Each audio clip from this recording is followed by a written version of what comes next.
আসসালামু আলাইকুম, welcome back to my channel. আজকের রেসিপিতে থাকবে বাটার নান রুটি। আর এই রুটির রেসিপিটা আটা দিয়ে তৈরি করব। সারাদিন তুলোর মতো নরম থাকবে এই রুটি। আশা করি আজকের রেসিপিটা আপনাদের কাছে অনেক বেশি ভালো লাগবে। তাহলে চলুন দেখে নিই ঝটপট মূল রেসিপিটা। 3 কাপ পরিমাণ আটা দিয়ে আজকে রুটি তৈরি করব। যেই পরিমাণে তৈরি করব মিনিমাম 6 থেকে 7টা রুটি হয়ে যাবে। 3 কাপ আটার জন্য স্বাদ অনুযায়ী লবণ দিয়ে দিচ্ছি। ইস্ট দিয়ে দিচ্ছি 2 চা চামচ পরিমাণ। চায়ের চামচ দিয়ে 2 চা চামচ পরিমাণ ইস্ট হলেই হবে। 1 টেবিল চামচ পরিমাণ দিয়ে দিচ্ছি চিনি। 2 টেবিল চামচ পরিমাণ দিয়ে দিব রান্নার সাদা তেল। ডো তৈরি করার জন্য সবগুলো উপকরণ একসাথে ভালোভাবে হাত দিয়ে ডলে ডলে মিশিয়ে নেব, যাতে করে বেশ ভালো করে মিশে যায়। একটু সময় নিয়ে এই কাজটা করে নেবেন। খুব ভালোভাবে মিশিয়ে নেওয়ার পর আমি ডো তৈরি করব আজকে কুসুম গরম দুধ দিয়ে। আঙুল দিলে আঙুলটা সয়, ঠিক এমন গরম দুধটাকেই আমি আজকে ডো তৈরিতে ব্যবহার করব। এই জায়গায় চাইলে আপনারা দুধের পরিবর্তে পানি দিতে পারেন, তবে রুটিটা খেতে বেশি ভালো লাগবে দুধ দিয়ে করলেই। অল্প অল্প পরিমাণে দুধ দিয়ে আমি ডোটা তৈরি করে নিচ্ছি। একবারে দিতে যাবেন না, তাহলে কিন্তু আন্দাজটা বোঝা যাবে না, আর রুটিটাও সফট হবে না তেমন। অল্প অল্প করে যে পরিমাণে দুধ লাগলো, আমার এখানে বড় সাইজের একটা কাপ দিয়ে প্রায় হাফ কাপের চেয়ে একটু বেশি পরিমাণেই লেগেছে। এবার আমি আরও একটু রান্নার তেল দিয়ে ডোটাকে ভালোভাবে মথে নিলাম। একটু সময় নিয়েই ভালোভাবে মথে নিতে হবে, যাতে করে মসৃণ হয় এই ডোটা। এই তো ডো তৈরি হয়ে গেল। এবার ওপর থেকে আরও একটু তেল দিয়ে দিচ্ছি, এতে করে সফট থাকবে এই ডো। তারপর একটা ঢাকনা দিয়ে ঢেকে রাখতে পারেন, বা চাইলে একটা রেপিং পেপার দিয়েও র্যাপ করে রাখতে পারেন। একটু গরম স্থানে রেখে দিলে এই ডোটা ফুলে দ্বিগুণ হয়ে যাবে। অনেকটা ফুলে উঠলেই এই নান রুটিগুলোও সফট হবে বেশি। গরম স্থানেই রাখবেন, চুলার পাশেও রাখতে পারেন।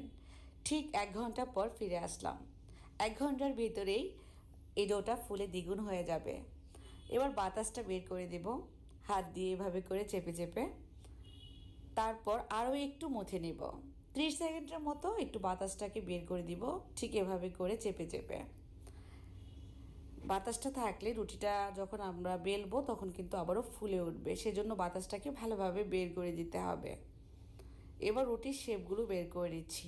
3 কাপ আটায় আমার এখানে প্রায় 7টার মতো শেপ হয়েছে। এবার সঙ্গে সঙ্গে একটা করে রুটি বেলবো আর ছেঁকে নেব। বেশিক্ষণ রাখার দরকার নেই, এতে করে ফুলে যাবে আবার এই শেপগুলোও। সামান্য একটু শুকনো আটা দিয়ে দিচ্ছি।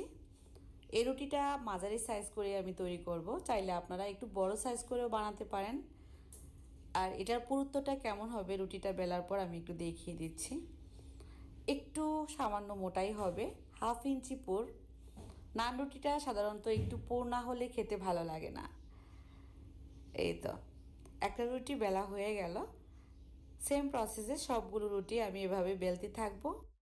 তারপর একটা একটা করে ছেঁকে নেব। চুলার আঁচটা এই পর্যায়ে মিডিয়াম টু লো ফ্লেমেই থাকবে। প্রথমেই যদি আমরা চুলার আঁচটাকে বাড়িয়ে দিই তাহলে রুটির কালারটা চেঞ্জ হয়ে যাবে।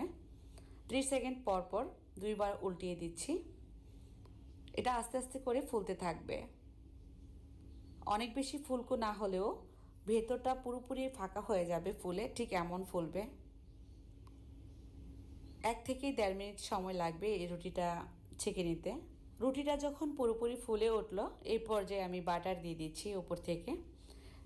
এইভাবে যদি কেউ বাটারটা লাগাতে না চান, নামানোর পর সঙ্গে সঙ্গে গরম গরম অবস্থায়ও লাগিয়ে নিতে পারবেন।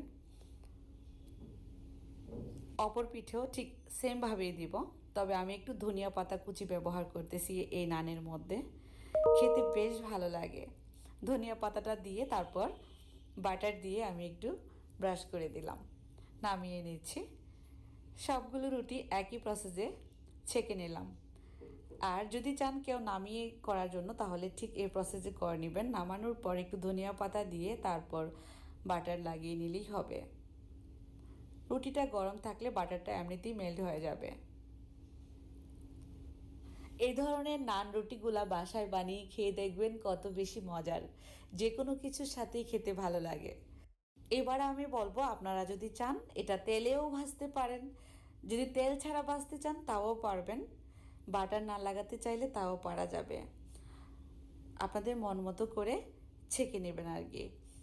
এমনিতেও ছাকা যাবে, যারা তেল বাটার কোনোটাই খেতে চান না তারা এইভাবে করে নেবেন। একটু চিনি দেওয়ার কারণে খুব সুন্দর একটা কালার আসছে। আর এটা সারা দিন তুলুর মতো নরমই থাকবে।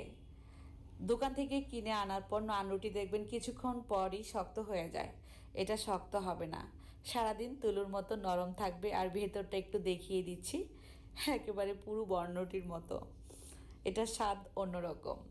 ভালো লাগলে চ্যানেলটাকে সাবস্ক্রাইব করার অনুরোধ থাকবে আমার রেসিপিটা, আর কমেন্ট করে আপনাদের মতামত জানিয়ে দিবেন। সবাই ভালো থাকবেন, সুস্থ থাকবেন। আজ বিদায়, আল্লাহ হাফেজ।